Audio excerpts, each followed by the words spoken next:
Hey everybody, it's 13th Wolfman. You know, today's day 7 in the 31 Days of Horror. That's right. 31 days, 31 movies in 31 days, 31 videos. Oh my god, that's a lot. There are a lot of people doing this. Papa Jupe, Carly 317, the one and only MSJ, also known as Brother Max. We got Double Shot J. We've got we got Mood 616. We got Critter Busters. Nightmare Maven. She's doing it. She does it every year. So we've got quite a few people doing the 31 days. Jonathan Moody over at the Indie Horror Cafe.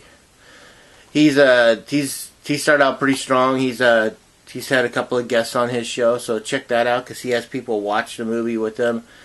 You know, they'll watch the movie and then they'll both discuss it, so that's kind of cool. And as always, I'm going to do this before. Like, subscribe, share, and comment. I always want to know what you have to say about what I'm watching, what I'm doing. Do you like it? Do you not? When you do subscribe, hit that bell, bing that bell, ring that bell, and ding that bell. That way you know anytime I put something new up. Now let's get into it. What did I watch for the 7th day of the 31 Days of Horror? I watched Beyond the Door. Woohoo! Yeah, Beyond the Door. Came out in 1972. It's basically Italian and American release. All the interior shots were shot in Italy. So whenever they're in a house or a office or a building of some kind, it's in Italy. And all the exterior shots were shot in San Francisco. So whenever they're out by the wharf or walking around the city, it's San Francisco. Kind of interesting. You got Juliet Mills as a housewife. You got, I'm trying to think of his name real fast. Richard. Oh my God. Richard Johnson. Richard Johnson as her husband. So Richard Johnson plays a music producer because they show him inside of a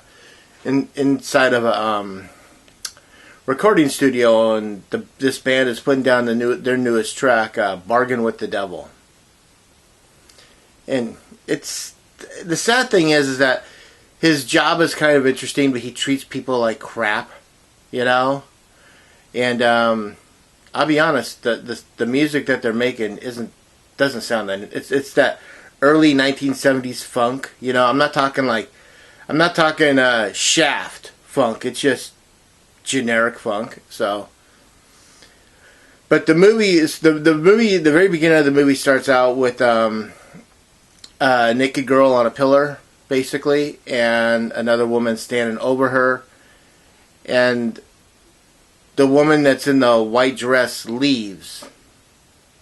And this guy named Dimitri doesn't stop her. Well, she was supposed to be a carrier for the devil. And the devil has Dimitri's life in his hands. He's like, I will give you 10 more years if you find the woman that you let escape. Type stuff. And it's all narration. You don't see the devil. You see that Dimitri can hear this narration. And we catch up with Juliet Mills, and she now has a family of 2. She's married to Richard Johnson, and she just starts acting more and more peculiar, for lack of a better terminology for it. We find out that she's possessed, and I like this movie. I thought this movie was a good movie, but there was probably about 15 minutes that they could have cut out of this movie to make it a tighter film. I mean, there were a few scenes that just did not need to be there.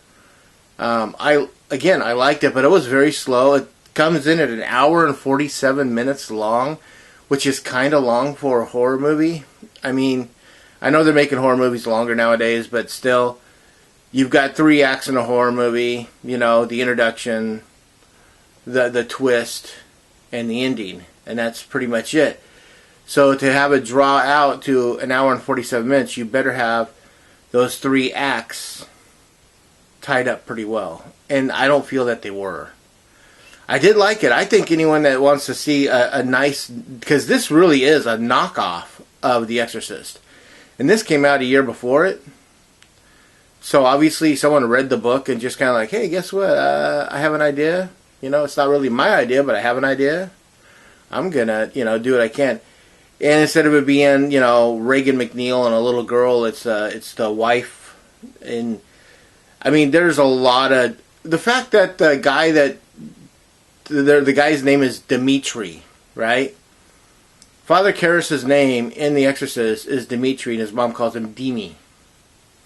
So I just thought, wow, is it that blatantly obvious? I can understand why the Warner Brothers sued this company when this movie came out. I say watch this movie. It's not a must-see, but if you want to watch it, I say definitely watch it.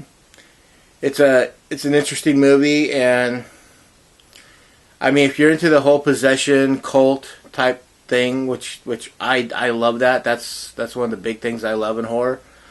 Then check it out. If you're not into that, and you could go without seeing this, don't watch it. I'm just gonna say that's the best way I could put it. I enjoyed it.